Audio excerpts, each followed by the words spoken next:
시청자 여러분 안녕하십니까. 대통령 파면이라는 초유의 사태가 벌어지면서 대한민국은 헌정사상 대통령 직선제에 의한 첫 조기 선거 앞두고 있습니다.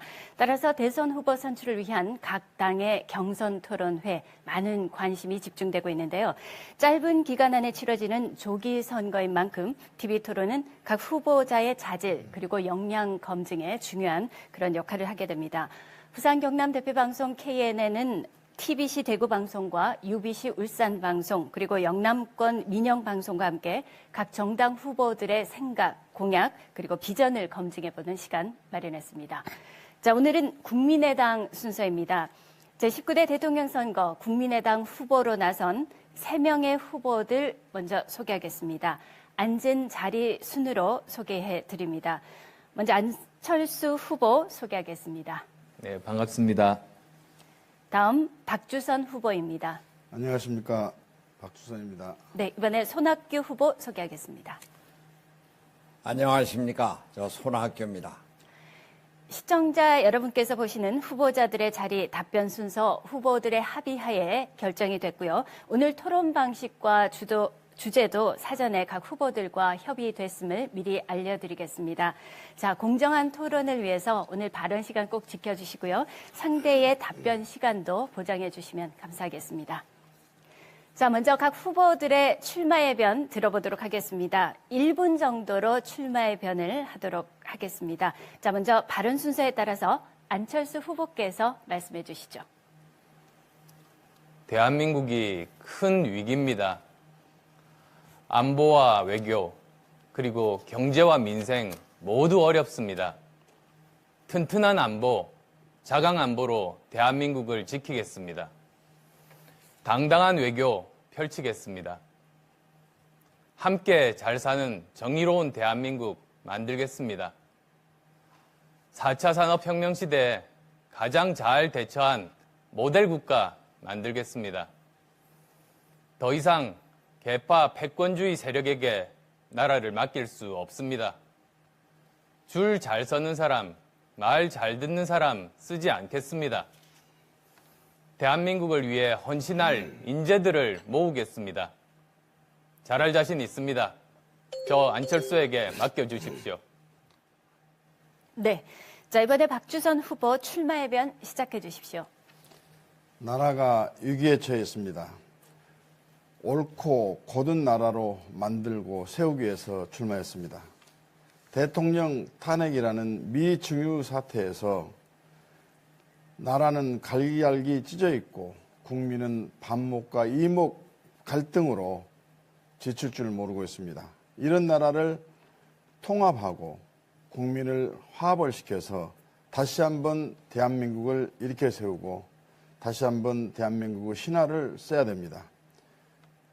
통합과 화합만이 이룰 수 있고 통합과 화합에 의한 협치로 대한민국 문제를 고칠 수 있습니다. 저 박주선은 권력을 남용하지 않고 국민을 섬기면서 주권자인 국민의 뜻에 따라 큰 모습으로서의 역할을 하고 대한민국을 여러분의 자랑스러운 나라로 확실히 바꾸겠습니다. 감사합니다. 네, 마지막으로 손학규 후보의 출마의 변 들어보겠습니다. 나라가 어렵습니다. 대통령이 탄핵되었는데 오늘은 구속영장까지 청구되었습니다. 불행한 나라입니다. 이제 새로운 나라를 건설해야 합니다. 경제 위기를 극복하고 위기에 있는 안보, 평화로 해결해야 합니다. 이를 위해서는 다양한 경험과 지혜를 필요로 합니다. 경륜이 높은 지도자를 필요로 합니다. 저 손학규 젊어서 민주화 운동하고 영국 옥스퍼드에 가서 세계를 보았습니다. 국회의원 4번 하고 보건복지부 장관, 경기도지사 그리고 민주당의 대표를 2번 하면서 위기를 극복할 그러한 능력을 갖췄습니다. 저 손학규에게 맡겨주십시오. 또 하나의 패권 시대가 돌아서서는 안 됩니다. 문재인을 이길 후보 저 손학규에게 나라를 맡겨주십시오. 네, 자, 토론에 앞서서 토론 방식 소개하겠습니다. 오늘 토론은 모든 후보에게 같은 질문을 드리는 공통 질문, 그리고 한 후보에게 나머지 후보들이 질문하고 답변을 듣는 지명 토론, 그리고 후보가 직접 질문 봉투를 선택하는 개별 질문, 한 후보가 주도권을 가지고 토론을 진행하는 주도권 토론으로 구성이 되어 있습니다. 공통 질문은 저희들이 3개를 준비를 했지만 생방송인 관계로 2개로 줄어들 수 있음을 미리 양해 말씀드리겠습니다. 자, 자세한 진행 방식은 각 토론 때 설명을 드리겠습니다. 자, 이제 본격적인 토론 시작하겠습니다. 자, 제가 첫 번째 공통 질문을 드리겠습니다. 1분 30초 동안 한 후보당 답변 시간 드리겠습니다. 영호남 신공항 논란이 밀양과 가덕도에서 김해와 대구 경북으로 옮겨가고 있습니다. 밀양과 가덕도 대신에 김해공항 확장을 결정한 정부가 대구 통합공항에 더 적극적이기 때문인데요. 영남권의 신공항 문제, 후보들의 생각을 듣고 싶습니다. 발언 순서에 따라 이번에 박주선 후보께서 먼저 답변해 주십시오. 영남권 신공항 문제를 보면서 대통령이 어떤 자세로 공약을 하고 어떤 자세로 국정을 운영해야 할 것인가 하는 귀감의 선례라고 생각합니다. 나라의 경제적인 필요성 또는 효율적인 공항 운영과 국민 편익성을 참고하고 반영해서 신공항이 필요성이 대두됐습니다. 그렇다면 이명박 대통령이 공약했던 즉시부터 이 국민 약속을 지키려는 노력을 해야 되는데 지역 간의 갈등과 국민적인 저항에 부딪혀서 봉합 차원에서 미루기만 하다가 결국은 대구 통합공항 이전, 김해공항 확장으로 인한 제2 신공항 문제를 반쪽짜리 아니면 본래 취지를 왜곡된 방향으로 결정을 내렸는데 제가 대통령이 되면 과연 이 결정이 옳았는지 여부를 처음부터 다시 한번 검토를 하고 이 결정이 또 다른 국민의 혈세를 낭비하고 국민에게는 편익을 주지도 못하고 공항의 효율성이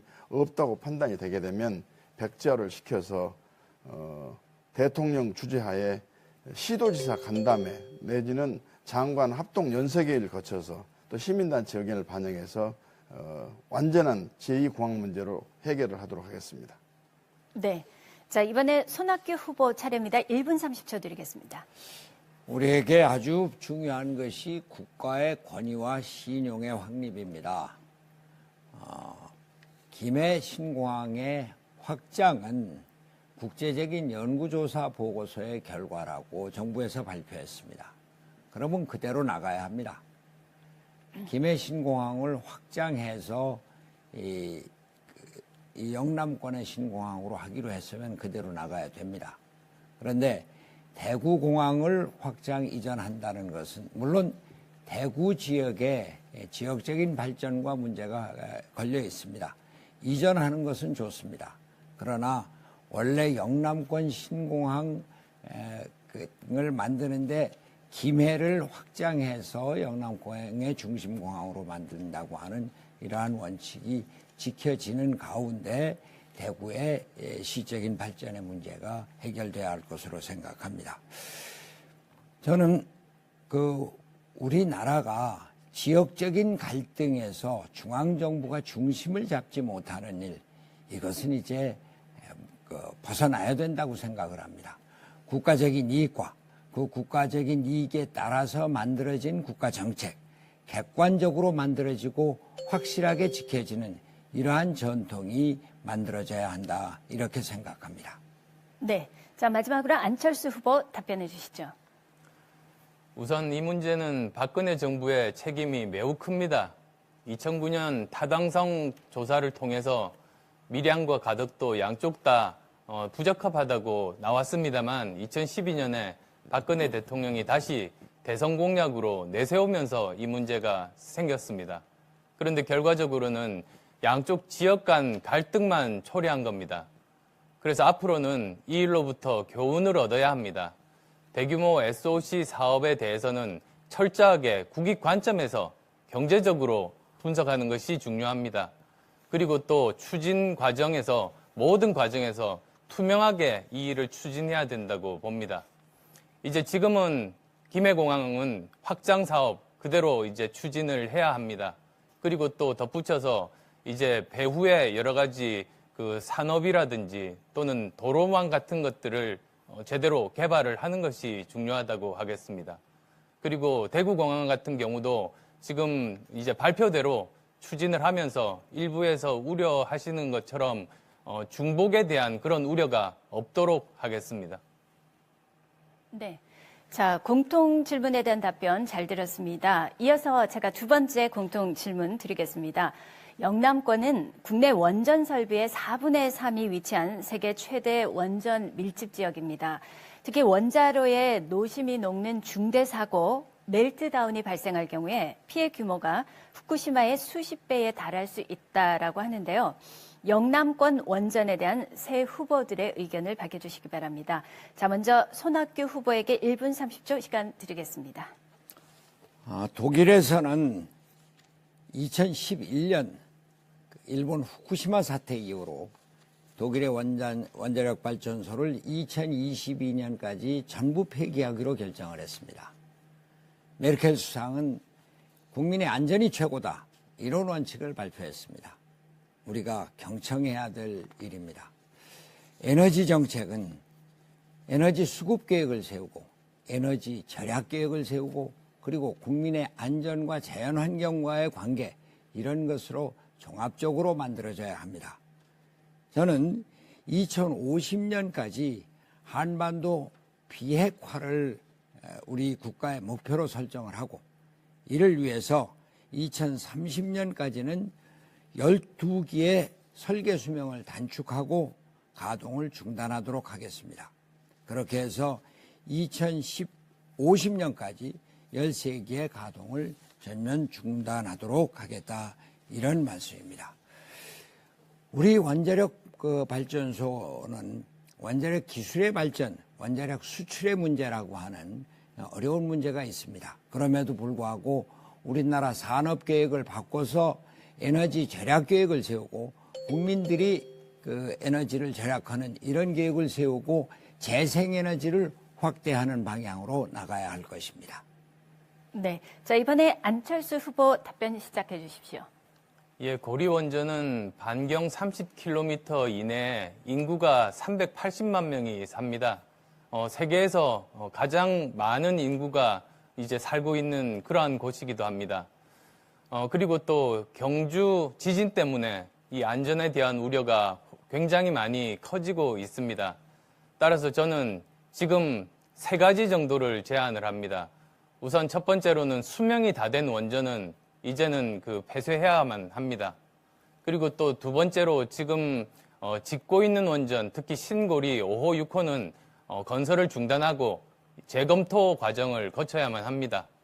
그리고 마지막으로 이제 계획이 되어 있는 원전들은 백지화하는 것이 바람직합니다. 그래서 장기 에너지 수급 계획을 새로 세우고 이러한 것들을 반영을 해야만 할 것입니다. 물론 이제 원전을 대체하기 위해서 신재생 에너지 분야에 대한 많은 투자들, 그리고 또 스마트 그리드 기술을 포함해서 많은 새로운 에너지를 잘 효율적으로 개발을 할 수 있는 그런 방법들도 많이 개발하는 것이 중요하다는 말씀 드리겠습니다. 네. 자, 마지막으로 박주선 후보 답변 부탁드립니다. 세월호의 교훈을 아직도 우리는 채 터득을 하지 못했는지 실천을 하지 못하고 있습니다. 이제 대한민국도 지진으로부터 자유스러운 나라가 아닙니다. 또 활성 단층에 건설되어 있는 원전의 위험성은 그 어느 때보다도 국민의 생명과 안전을 위협하고 있습니다. 아무리 원전이 경제성이 있다 할지라도 국민에게 혜택을 준다 할지라도 생명과 신체에 본질적인 영향을 미친다면 원전의 폐해는 그 무엇에 비교하더라도 크다고 봅니다. 그래서 지금 현재 원전에 대해서는 형식적인 내진 설계나 안전도 검사를 할 것이 아니라 집중적으로 예산을 얼마를 투입하더라도 검사를 하고, 그다음에 신고리 원전 7, 8호 계획은 백지화를 하고 5, 6호기에 대해서는 잠정 중단을 한 다음에 원전 관련 정부 정책을 재검토할 필요가 있다고 생각이 됩니다. 그리고 원전의 정책의 재검토로 인해서 우리 에너지 효율성 내지는 확보 방안에 대해서는 신재생 에너지 정책을 정부가 주도적으로 또 예산을 집중적으로 투입을 해서 이 신재생 에너지 왕국으로 대한민국이 발돋움한 것이 원전에 대한 적극적 대책이다. 저는 그렇게 생각하고 있습니다. 네. 자, 이번에는 지명 토론 순서입니다. 지명 토론은 한 후보를 지명해서 나머지 2명의 후보가 질문을 드리는 형식인데요. 그러니까 한 후보가 2명의 후보로부터 연이어 질문을 받고 답변을 하는 그런 형식이 됩니다. 질문하는 후보에게 2분씩 시간을 드리겠습니다. 질문은 가급적 30초 이내로 해주시고 상대 후보의 답변 시간 보장해 주시기 바랍니다. 자, 먼저 안철수 후보가 질문을 받도록 하겠습니다. 안철수 후보에게 질문하는 순서는 박주선, 손학규 후보 순서입니다. 먼저 박주선 후보, 안철수 후보에게 질문하시죠. 제가 질문합니다. 네, 안철수 후보에게요. 우리 안철수 후보께 질문하겠습니다. 지금 대한민국이 영호나무 갈등을 비롯해서 지역 간의 갈등이 존재하고 있다는 것은 누구도 다 인정을 하고 있습니다. 지역 갈등의 해소가 국력의 결집의 첫 번째 요소라고 생각이 되고 또 이 지역 갈등은 국민 화합을 또 저해하는 대한민국 국력 결집의 아주 본질적인 악영향의 요소라고 생각합니다. 또 이 지역 갈등을 해결하려는 대선 주자들의 그동안의 여러 가지 공약이 있었지만 전부 다 허무맹랑하고 전부 거짓말로 판명이 났습니다. 이제 대선 주자들 말을 믿지 않습니다. 이 지역 갈등의 원인은 뭐며 이 지역 갈등 현상 그리고 이에 대한 대책이 뭔지 말씀을 해주시기 바랍니다. 예, 그 지역 갈등 관련해서는 저는 정치의 책임이 가장 크다고 봅니다. 그리고 그 근본적인 이유는 정부를 운영하면서 인사차별, 예산차별이 가장 큽니다. 즉, 한 지역에 이렇게 집중된 인사를 하면서 다른 지역들을 소외시키는 경우가 많습니다. 특히 개파 패권주의 세력들이 그러한 일들을 합니다. 사실은 개파라는 게 뭡니까? 끼리끼리 나눠 먹는 겁니다. 그러다 보니 전국에 있는 인재를 골고루 등용하지 못하고 무능한 사람들을 그 중요한 일을 시키는 겁니다. 그래서 지금 우리나라가 이렇게 어려워졌습니다. 앞으로 이런 일이 없어야만 이제 국민들 간의 지역 간의 갈등도 사라지리라고 봅니다. 또한 예산도 정말 그 공정하게 기준을 가지고 하는 것이 다음 정부에서는 꼭 필요합니다. 네. 자, 이번에 손학규 후보, 안철수 후보에게 질문하면 되겠습니다. 2분 동안 질문 답변할 수 있습니다. 안철수 후보는 CEO 리더십을 말씀을 하시는데요. 우리나라 CEO 리더십의 대표적인 인사가 이명박 대통령이라고 할 수 있습니다. 그러나 이분 낙동강을 죽은 강으로 만드는 등 제대로 된 리더십을 발휘하지 못했습니다. 저는 CEO 리더십의 핵심은 민주적인 리더십이다 이렇게 생각을 합니다. 복지부 장관 하면서 경기도지사 하면서 간부회의하고 현장에 가서 지도를 하고 같이 협의를 했습니다. 안철수 후보께서는 이번에 룰 미팅에서도 실무자들이 사전에 합의한 모바일 일이 없다. 국민 자유투표 한다. 이것을 무시하고 그 다음에 자유투표 공론조사 여론조사를 5대 3대 3으로 한다. 이래 갖고서는 이것을 제대로 실행하지 못하고 해서 비서실장 대변인이 사표를 내고 선거일자도 4월 2일에 한다는 것을 4월 9일로 한다 그랬다가 당에서 4월 5일 날 한다고 그러니까 그것을 거부하고 그렇게 해서 그런데 지금까지도 받아들인다는 말이 없이 지금 선거가 경선이 진행되고 있습니다. 이러한 리더십으로 국정을 과연 제대로 이끌어갈 수 있겠는가? 많은 국민들이 불안해할 텐데 어떻게 생각하는가 이런 말씀을 드립니다. 그 CEO 리더십이라고 같은 것이 아닙니다. 수직적인 리더십도 있고 또 민주적인 리더십도 있습니다. 그 벤처 기업도 보면 대표적으로 그 제조업 위주의 그런 사업에 대해서는 그 수직적인 리더십이 제대로 작동하는 경우가 있습니다. 그렇지만 저처럼 소프트웨어나 인터넷 쪽은 민주적인 리더십, 수평적인 리더십이 더 효과적으로 그 힘들을 발휘하고 있습니다. 그 국민 자유 경선에 대해서는 저도 포함해서 많은 사람들이 우려를 했었습니다. 그렇지만 이제 결과적으로 굉장히 많은 국민들의 참여를 네. 이제 하는 그런 모습들을 보면서 이 예. 손학규 후보의 판단이 저는 맞으셨다고 봅니다. 네, 답변 시간이 끝났습니다. 질문 시간이 너무 길어지지 않도록 부탁드리겠습니다. 자, 이번 지명 토론은 박주선 후보가 질문을 받는 그런 순서입니다. 박주선 후보에게 질문하는 순서는 손학규, 안철수 후보 순입니다. 손학규 후보, 박주선 후보에게 질문하시면 되겠습니다. 지난번 TV 토론에서 박주선 후보께서는 검찰, 지방검찰청의 그 선거에 대해서 뭐 여러 가지 문제가 뭐 있으니까, 그리고 검찰을 선거로 그 결정하는 것은 아직 뭐 어렵다, 이런 말씀을 하셨습니다. 충분히 이해가 되기는 합니다. 그러나 검찰의 그 정치화, 이것이 우리나라의 커다란 문제고, 정치화를 막기 위해서는 검찰을 당장 한 사람이 아닌 민간인으로 지방검찰청장을 만들고 그 지방검찰청장 지하에 검찰을 운영하도록 하는 것이 맞다, 이런 생각을 하는데, 여기에 대해서 어떻게 생각하시는지 다시 한번 말씀해 주시기 바랍니다. 저는 검찰 개혁의 필요성과 당위성의 제가 상징입니다. 4번 구속돼서 4번 무죄를 받은 사람입니다만, 손학규 후보께서 오죽했으면 검찰청장의 선출직 제도를 이렇게 말씀하시겠습니까? 그런데 검찰은 수사의 공정성과 또 엄정성이 생명입니다. 그런데 아무래도 선출직 공무원이 이것을 직무를 수행하게 되다 보면 이런 측면에서의 부작용 또는 훼손이 있을 수가 있기 때문에 아직은 저는 시기상조다 하는 생각을 갖고요.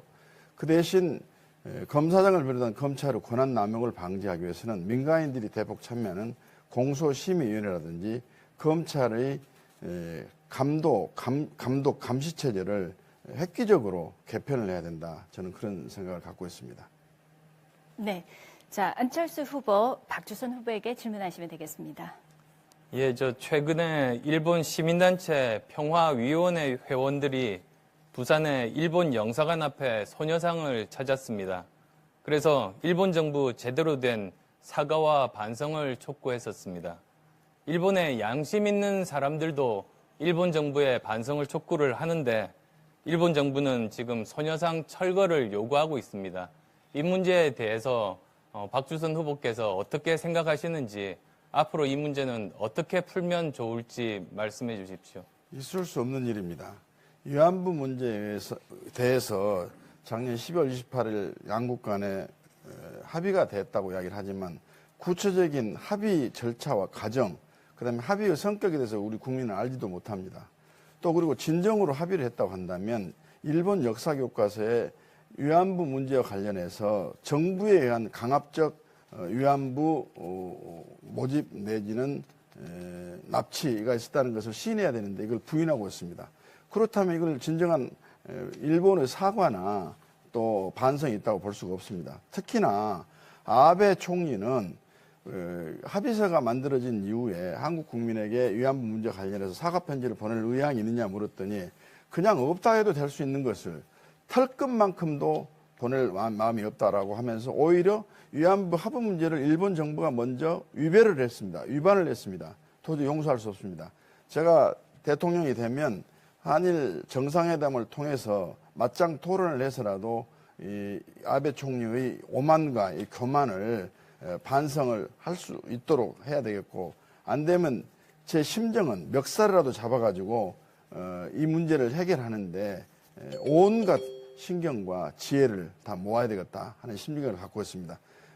소녀상 문제는 교훈적인 차원에서 설치가 되고 있다고 저는 생각하고 있습니다. 네.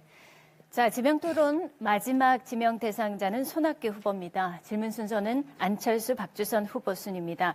안철수 후보 2분 동안 질문 답변할 수 있는데요. 질문해 주시죠. 지난해 지진 관련 피해가 아주 컸습니다. 그중에서도 경주 지역 지진이 진도 5.8로 그때의 충격, 지금도 많은 국민들이 기억하고 있습니다. 그리고 또 문화재가 산재한 지역이어서 그 우려가 더 크고 그리고 또 원전 밀집 지역과 가깝습니다.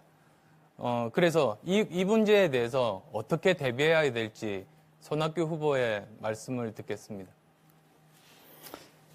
그저께 다른 토론에서 박주선 후보께서 안철수 후보에게 무슨 장관이나 국장한테 물어볼 질문을 대통령 후보에게 묻느냐 이런 말씀을 하셨는데요. 지진 관련해서 구체적으로 어떻게 하느냐 그것은 전문가들이 할 일이고요. 제가 말씀드렸다시피 독일의 메르켈 수상이 후쿠시마 원전 사태가 났을 때 독일과 같은 산업국가에서 에너지가 많이 쓰여지는 나라에서 무엇보다도 중요한 것은 국민의 안전이다. 그렇게 해서 원전 에너지를 찬성했던 메르켈 수상이 원전 에너지 폐기 정책을 국가 정책으로 수립했습니다. 우리는 지진 관련해서 만반의 대비책을 강구해야 될 것이고 또 문화재와 원전 그리고 이런 것들을 다 포괄하는 그러한 그 정부 부처 안전에 관한 모든 것을 제대로 체크를 하는 대통령, 그러한 대통령이 되겠다 이런 말씀을 드립니다. 네, 자 박주선 후보, 손학규 후보에게 질문하시죠. 우리 후보님께서는 지금 안보 관련 또 외교 관련해서 관심이 많이 집중이 되시고 있는 걸로 알고 있습니다. 대한민국의 국방과 관련해서는 국방력의 증대도 첫째 우선순위에 둬야 됩니다만 외교 또 산하부 배치 문제 이르기까지 즉 정치, 경제, 사회, 문화의 모든 영역에서 총력 안보 태세가 구축이 돼야 한다고 생각합니다. 그런 측면에서 대한민국의 안보를 강화하기 위한 총괄적인 측면에서의 구상을 좀 말씀해 주시면 좋겠습니다. 예, 저는 안보는 국방과 평화 두 가지 양쪽에서 다 같이 준비가 돼야 된다고 생각을 합니다. 북한의 그 핵무기 또 미사일 그 장비 이런 것을 억제할 수 있는 그걸 저지할 수 있는 군사력은 군사력대로 키우고 이를 위한 국제적인 공조체제 만들어야 합니다. 그러나 다른 한편 우리나라 안보 위기는 근본적으로 평화체제가 제대로 수립되어 있지 않기 때문입니다. 우리가 지금 아직도 정전체제이고 또 그 38선의 대치 상태에 있습니다. 북한이 핵무기를 개발을 하면서 미국이 우리를 위협하고 있다 이렇게 얘기를 합니다.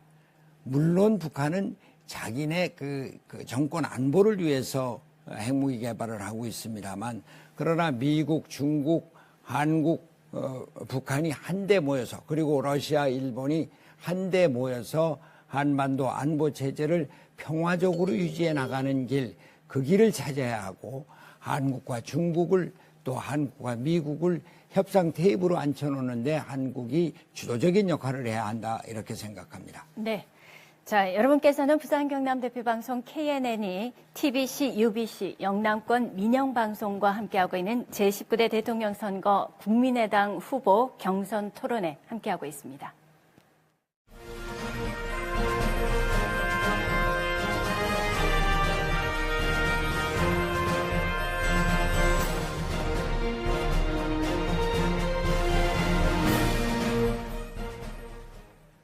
네. 자, 이번에 개별 질문 이어가겠습니다. 지금 현재 봉투가 3개가 있습니다. 이 봉투 속에 각기 다른 3개의 질문이 있는데요.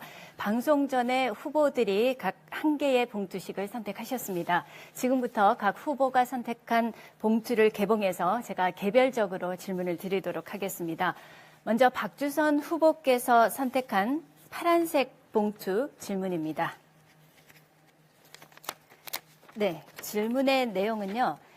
예, 가상이네요. 만약에 대통령으로 취임한 이후에 첫 한미 정상회담을 위해서 출국 2시간 정도를 앞두고 있습니다.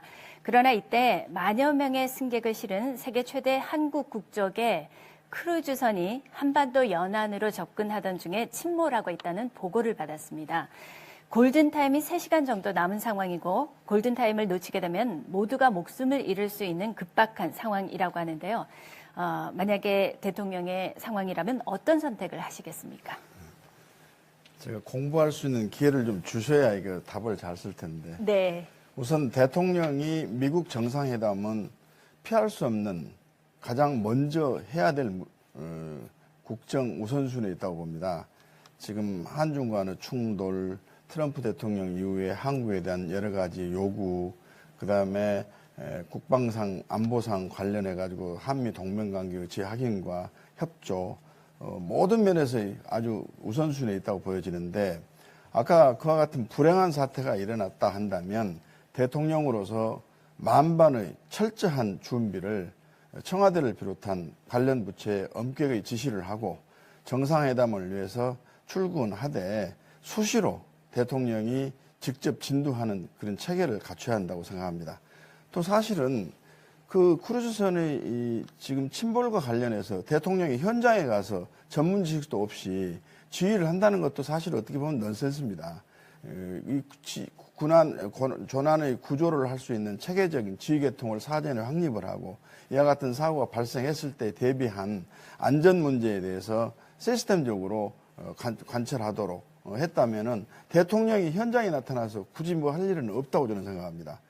그러나 아직 그런 것이 미비하기 때문에 그런 문제가 생기면 대한민국 안전 문제를 더 업그레이드 시킬수록 노력함과 동시에 대통령의 직책은 직책으로 수행하면서 그 구조 작업을 진두지휘하겠습니다. 네. 자, 이번에는 손학규 후보가 선택한 질문지입니다. 노란색 봉투를 선택을 하셨는데요. 예. 만약에 대통령으로 취임을 하자마자 미국의 트럼프 정부가 기다렸다는 듯이 한미 FTA 재협상을 요구하며 한국 정부를 압박한다고 가정을 했습니다. 자, 한국의 국익 그리고 한미 동맹을 동시에 만족시켜야 하는 쉽지 않은 상황인데 어떤 식으로 문제를 해결하실 건지요? 1분 30초 답변 시간 드리겠습니다. 한미 FTA 재협상을 요구해온다. 재협상 요구하면 재협상 해야 되겠죠. 우리가 그 양국 간에 협의가 된 것은 협상이 안 된다. 그거는 원칙론적으로 그럴지 모릅니다만 현실적으로 재협상 요구가 오는데 그걸 어떻게 하지 않겠습니까? 그러나 한미 FTA를 통해서 미국이 손해만 받느냐, 한국이 이익만 받느냐, 그렇지 않다는 것을 당당하게 얘기를 해야 될 겁니다. 그리고 국제적인 그 무역 관계가 자유무역주의 원칙에 의해서 이루어져야지 보호무역은 미국에게도 손해가 된다고 하는 이러한 원리를 또한 당당하게 얘기를 해야 될 겁니다.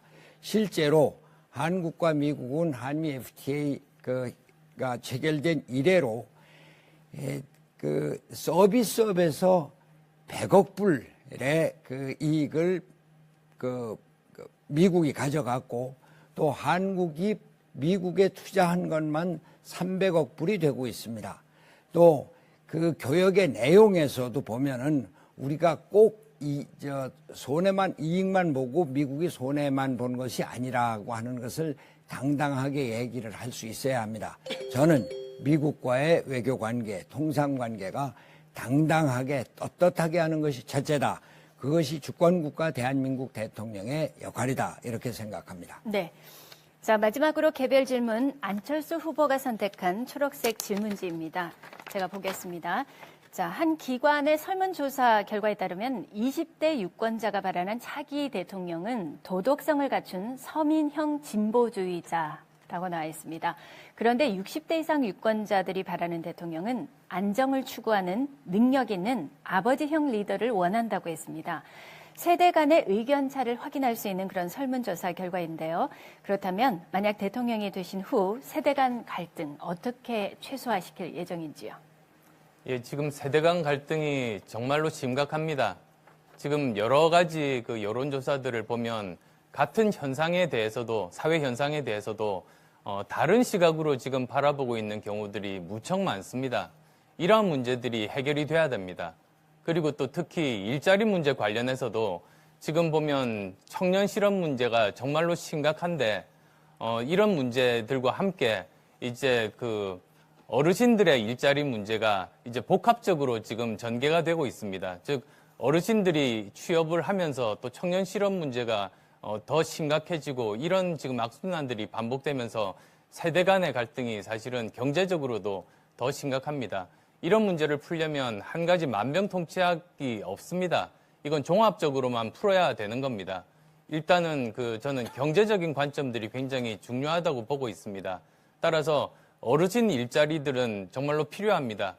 그분들이 단순히 지원을 받는 것이 아니라 자립을 통해서 스스로의 생활비도 벌고 자존감을 높일 수 있기 때문에 어르신 일자리 문제와 사회적인 안전망들은 하면서 동시에 청년 일자리 문제들은 저는 대기업과 중소기업 간의 격차들을 줄이는 방법, 즉 지원을 함으로써 한시적으로 월 50만 원씩 2년간 지원을 하는 방식으로 굉장히 중요한 시기를 잘 넘기는 것이 중요하다고 봅니다. 네. 자, 지금부터는 상호 토론의 시간을 갖도록 하죠. 토론 주도권을 쥔 후보가 6분 동안 자유롭게 답변할 후보를 지명해서 자유롭게 질문하고 답변을 이끌어내는 주도권 토론 시간입니다.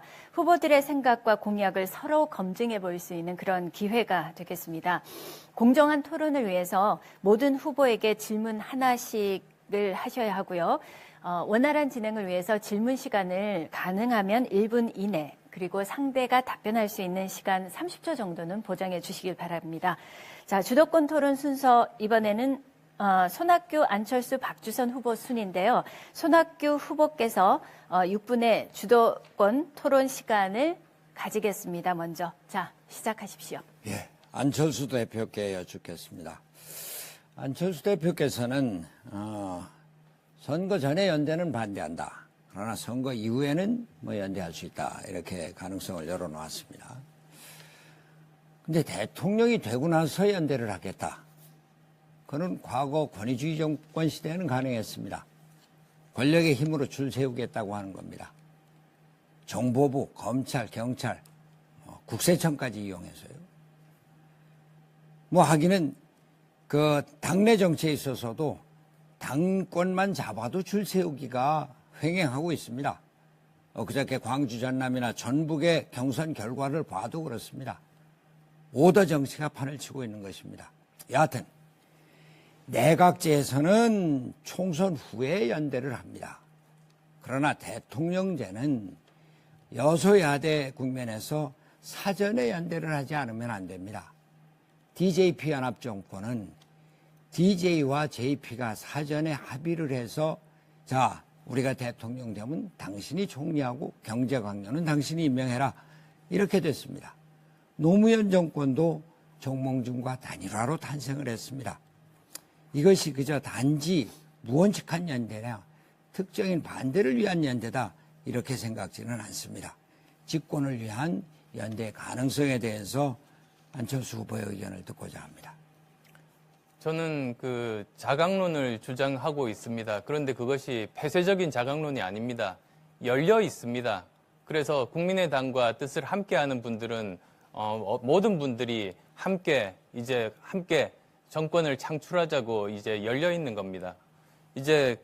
그리고 또 하나의 지금 우려되는 점은 지금 이번 대선은 정말로 중요합니다. 정책 경쟁이 돼야 대한민국을 살릴 수 있습니다.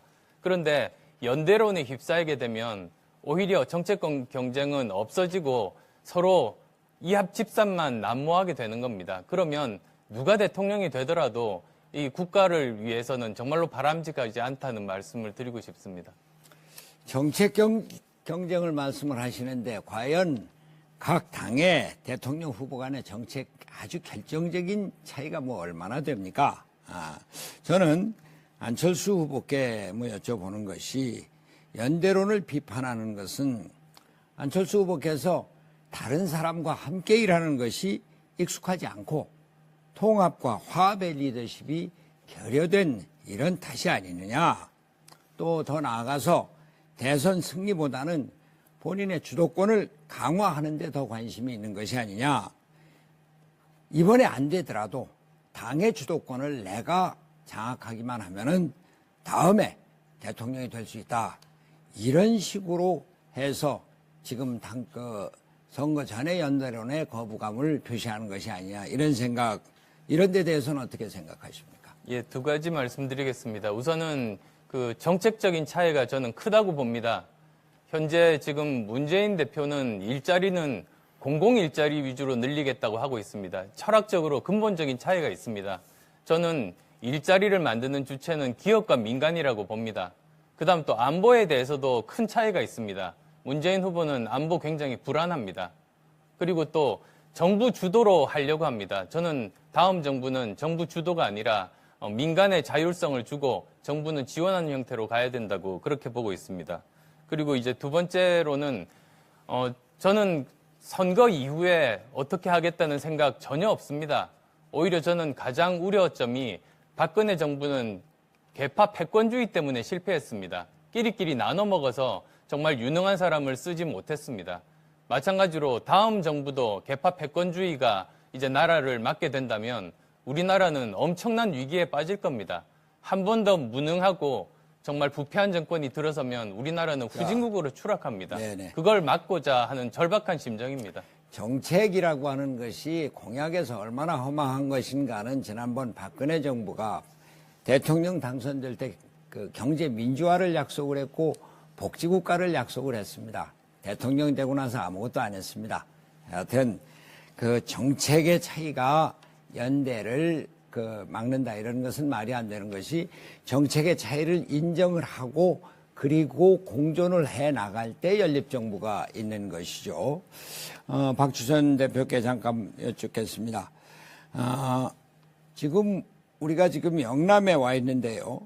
저는 YS의 추천으로 국회에 들어갔고 부마 항쟁 당시에 이쪽에 와서 김해 보안대에 갇혀 있으면서 DJ의 죽음, 박정희의 죽음을 사흘 뒤에야 알았습니다. 지금 문재인에 대한 불안감이 있기는 한데 바로 YS와 DJ 세력의 연대, 저희 개혁연대의 필요성 이런 것들이 다시 한번 논의가 되고 있습니다. 이에 대해서 어떻게 생각을 하시는지 박주선 대표 후보의 말씀을 듣고자 합니다. 저는 저희 당의 정체성과 패권 세력에 의한 국정농단과 반부패 또 측근과 비선을 보호하는 권력 남용만 반대하고 선언한다면 누구하고도 연대를 할 수 있다고 생각합니다. 박근혜 대통령 세력과 결별한 세력 당연합니다. 동교동, 상계동 뭉치는 것도 그런 측면에서는 가능하다고 봅니다. 자, 발언 시간이 끝났습니다. 손학규 후보의 주도권 토론 시간이 마쳤고요. 자, 이번에는 안철수 후보께서 6분 동안 주도권 토론 시작하시죠. 예, 조금 전 선 후보께서 하신 말씀에 대해서 우선 또 제 설명을 드리는 걸로 이제 시작을 하겠습니다. 지난 정책적으로 서로 차이가 없지 않느냐, 그리고 박근혜 대통령 전 대통령 같은 경우도 경제민주화 공약 해놓고 지키지 않느냐, 그 말씀을 하셨는데요.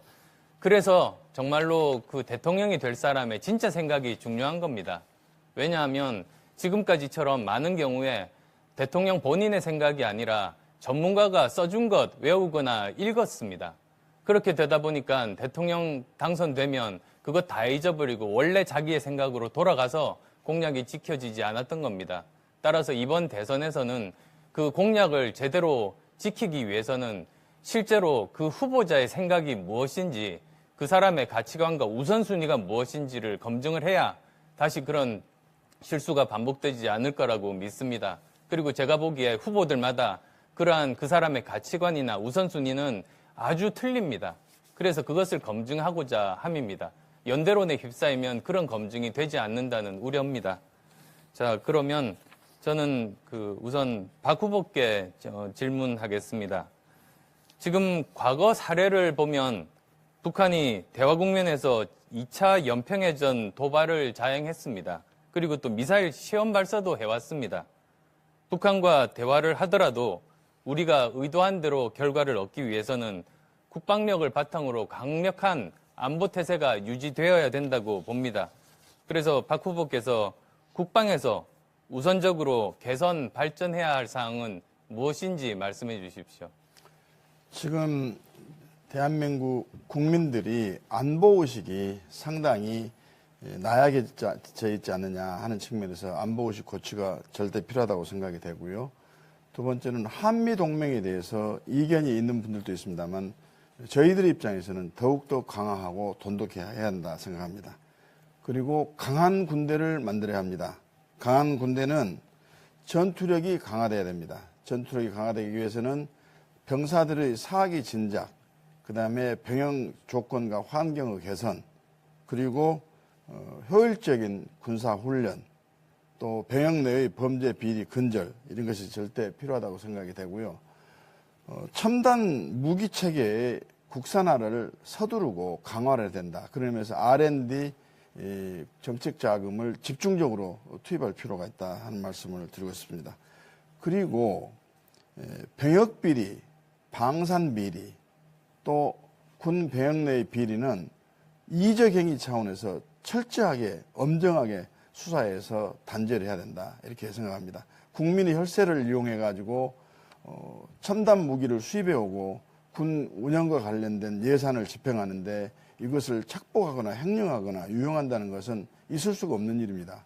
국가에 대한 배신이요 이적 행위다 하는 말씀 드리고, 더 중요한 것 중에 하나가 우리가 잊고 있는데 외교력을 강화하는 것이 우리 안보력, 국방력 강화의 한 필수 요소다.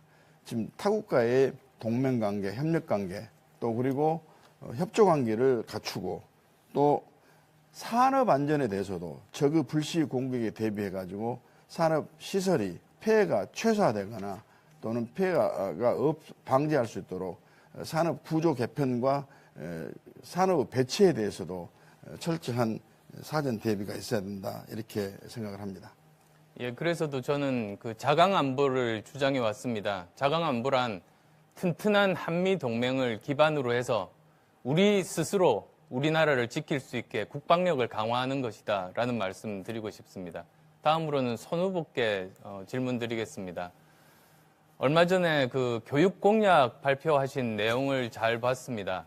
저는 4차 산업혁명 시대에 정말로 중요한 것이 교육을 개혁해서 창의적인 인재를 기르고 과학기술을 제대로 개혁해서 우리만이 가질 수 있는 과학기술력을 확보하고, 그리고 또 공정하게 경쟁이 가능한 산업구조를 만드는 것이 정말로 중요하다고 봅니다. 그렇게 그 기반을 만드는 일을 정부에서 하면 이제는 민간에서, 기업에서 자율성을 발휘해서 스스로 일자리를 만들고 경제를 성장시킬 수 있다고 믿기 때문입니다. 이 중에서 그 얼마 전에 그 말씀하셨던 그 교육을 개혁할 방향들, 그 방향은 어떻게 생각하시는지 듣고 싶습니다. 교육은 뭐 우리나라의 근본입니다. 네. 교육이 저는 좀 자유로웠으면 좋겠어요. 제가 북구라파에 가보니까 초등학교가 완전히 놀이터더라고요. 초등학교 1학년 학생들이 알파벳 배우고 0부터 20까지밖에 안 배운다는 거예요. 그래서 학교에서 자유롭게 커서 창의력이 커지는 거, 이것이 첫째고, 꼭 대학을 안 가도 되는 교육, 이렇게 좀 만들었으면 좋겠어요. 그래서 고등학교 졸업 맞고 바로 대학을 안 가고 취직을 해도 대학 졸업자들하고 나중에 대우가 같아지는 것. 그러면서 과학기술이 발전해야죠. 그것은 전문성을 제대로 키우는 그런 그 교육제도가 필요해서, 제가 4년 전에 나왔을 때 만들었던 교육개혁안, 교육제도 개혁안, 그걸 안철수 대표도 많이 거기서 참조를 하신 것으로 알고 있는데, 우리 교육제도의 개혁이 필요하다, 이런 생각입니다. 네. 자, 안철수 후보의 주도권 토론 끝이 났고요. 마지막으로 박주선 후보의 주도권 토론 순서입니다. 역시 6분의 시간 드리겠습니다. 우리 안철수 후보께 질문하겠습니다. 안철수 후보께서는 대한민국의 미래 먹거리와 관련해서 4차 산업혁명을 여러 번 말씀하고 계십니다. 4차 산업혁명은 구호로서 우리가 또 기원한다고 해서 저절로 굴러온 것이 아니고 4차 산업혁명의 시대에 맞는 새로운 기술 개발이 전제가 돼야 한다고 봅니다.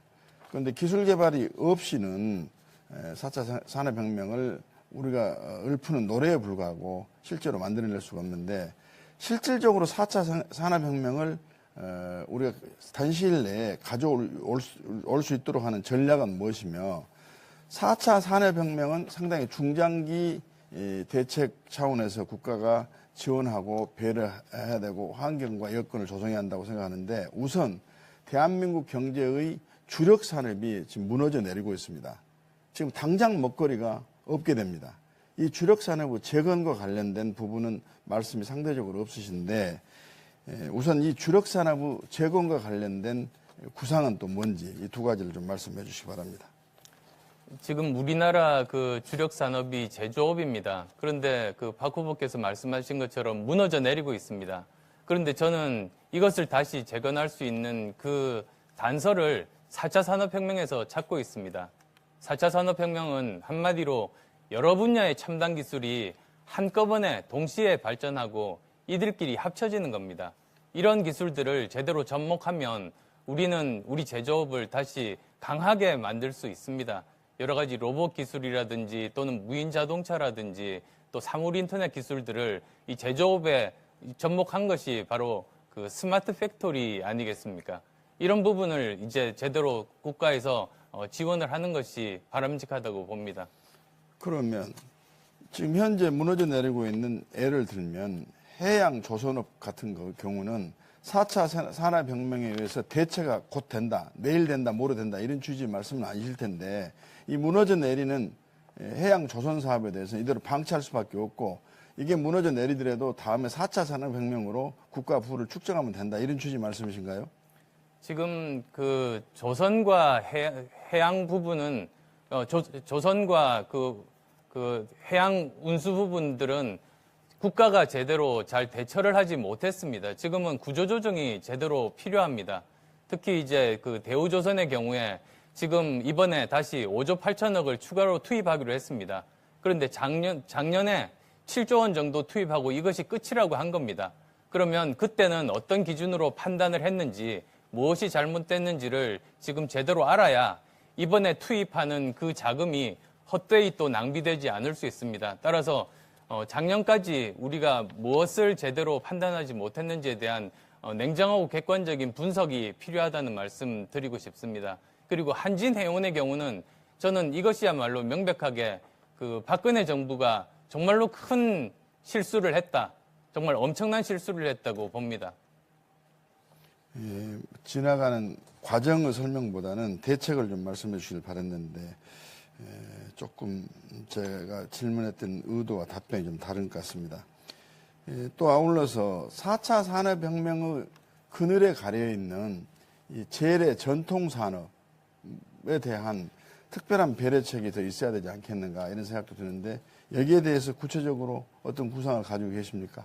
저는 가장 많은 관심을 가지고 있는 것이 농업입니다. 농업을 지금 경제적인 관점으로만 보고 더 값이 싸다고 해서 외국에서 지금 수입하면서 우리나라 식량 자급률이 OECD 국가 중에 꼴찌에 해당합니다. 그런데 이러면 국가적인 저는 위기에 부딪힌다고 봅니다. 세계 인구는 지금 70억 명에서 2050년이면 90억 명까지 증가합니다. 이상기온 때문에 갑자기 세계 곡물 생산이 급감할 가능성이 있습니다. 이런 것에 제대로 대처하기 위해서는 저는 장기 식량 수급 계획을 세워야 된다고 봅니다. 그리고 또한 이런 4차 산업혁명의 기술을 가지고 농업에 접목하면 식품 산업으로 저는 발전시킬 수 있다고 봅니다. 이미 사례가 있습니다. 네덜란드에서 푸드밸리를 통해서 연 60조 원 정도의 매출에 GDP 10% 이상을 벌어들이고 있습니다. 네, 시간이 좀 촉박해졌습니다. 우리 손학규 후보께 말씀드리겠습니다.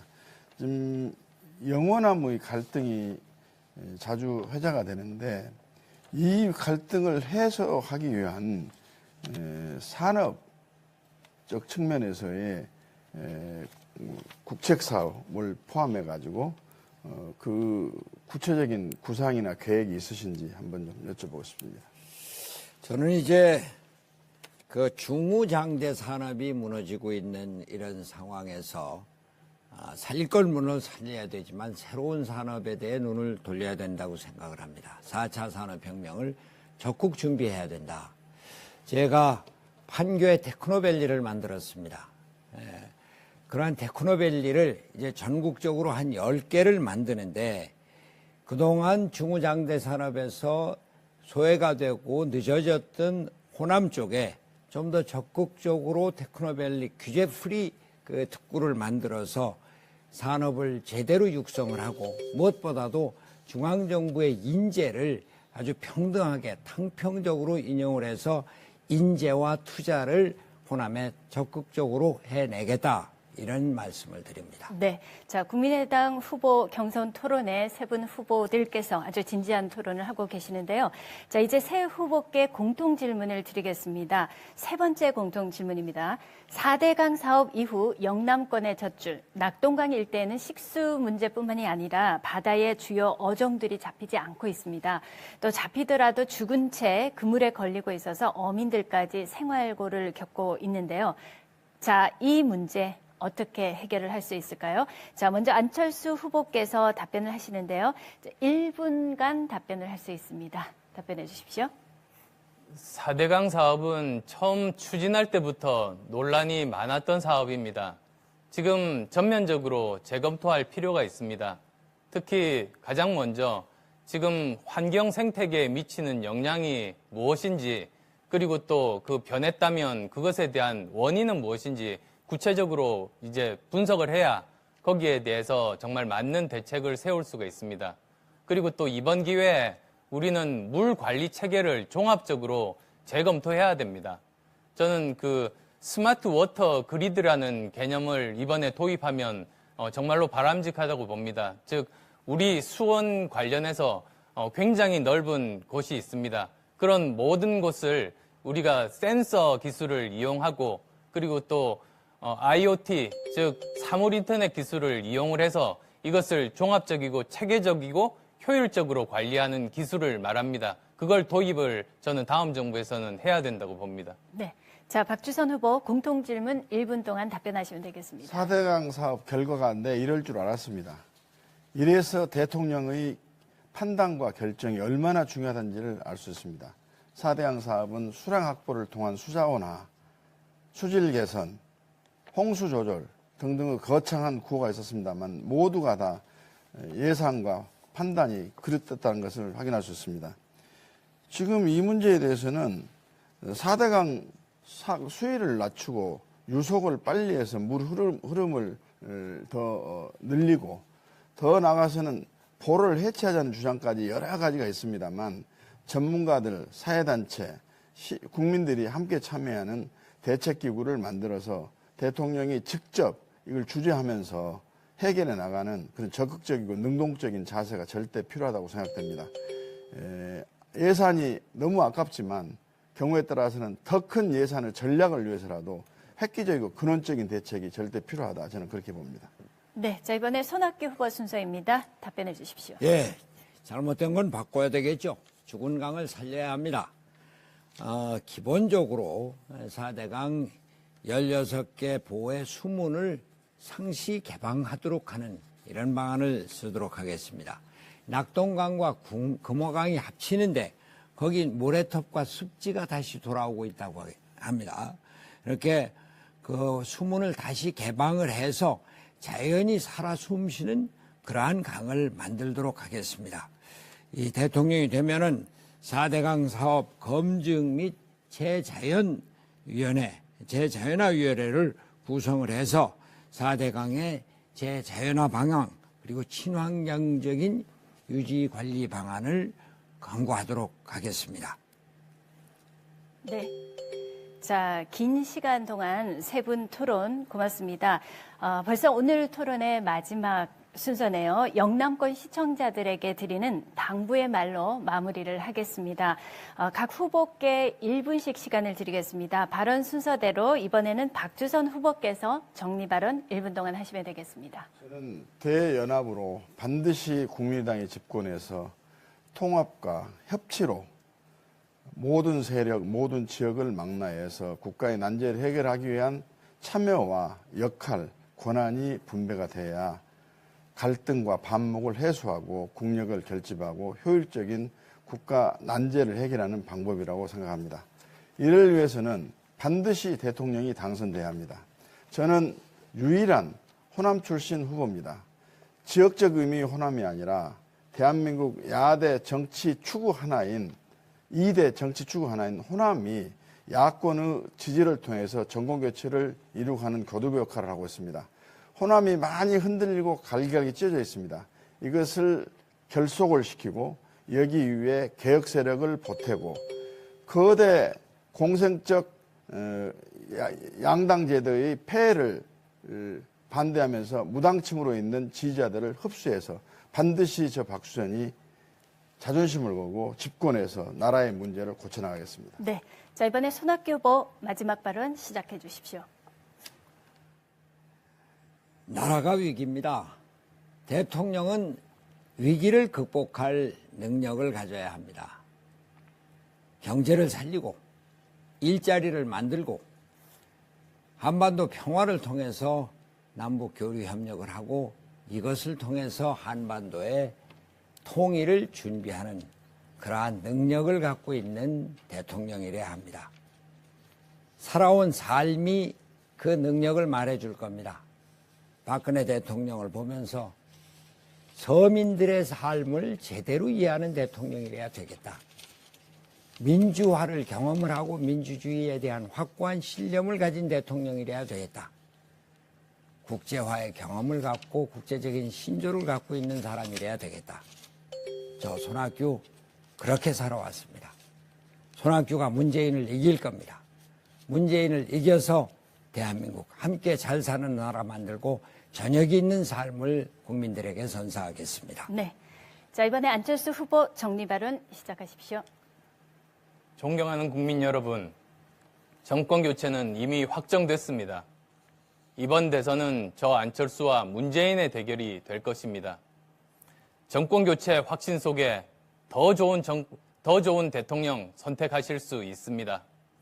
누가 계파 패권주의를 넘어서 통합할 수 있는지, 누가 기득권 깨고 개혁할 수 있는지, 누가 산업화 민주화 넘어 미래를 이끌 것인지 분명히 선택하셔야 합니다. 통합을 생각해도, 개혁을 생각해도, 미래를 생각해도 저 안철수입니다. 안보를 생각해도, 일자리를 생각해도, 그리고 교육을 생각해도 저 안철수입니다. 안철수의 시간이 다가옵니다. 영남의 선택이 대한민국의 미래를 좌우합니다. 네. 자, 오늘 토론회 출마의 변부터 마무리 발언까지 정말 세 분 수고 많으셨습니다. 영남권 시청자들에게 자신의 생각, 공약을 알리고 또 검증할 수 있는 그런 소중한 시간이 되었기를 바라겠습니다. 남아있는 기간 선전하시길 바랍니다. 고맙습니다. 자, KNN이 TBC, UBC, 영남권 민영방송과 함께 마련한 제19대 대통령 선거 국민의당 후보 경선 토론회는 오늘 여기서 마치겠습니다. 시청해주신 여러분 고맙습니다. 안녕히 계십시오.